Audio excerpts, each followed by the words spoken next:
Казахстанка вылетела в королевство Камбоджа с целью трудоустройства на должность администратора гостиницы.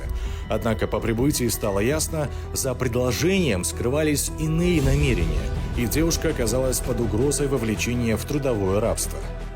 Оперативно отреагировав на ситуацию, Интерпол МВД Казахстана направил официальные запросы в Национальное центральное бюро Интерпола Камбоджи, а также в группу по борьбе с торговлей людьми Генерального секретариата Интерпола.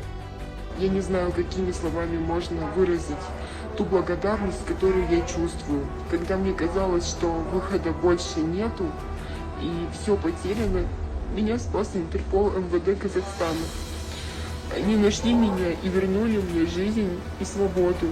На протяжении всего времени, что я была в заточении, я чувствовала, что вы рядом, вы боретесь за меня, ищете меня, не забывайте. Это давало мне сил держаться, верить и не сдаваться. Я никогда не забуду то, что вы сделали. Спасибо Интерполу, что вы есть у нас. Благодаря скоординированным действиям и оперативному взаимодействию с зарубежными партнерами, гражданка своевременно освобождена и благополучно возвращена на родину. В настоящее время продолжается работа по установлению лиц, причастных к вербовке, перевозке и попытке трудового вовлечения казахстанки за рубежом.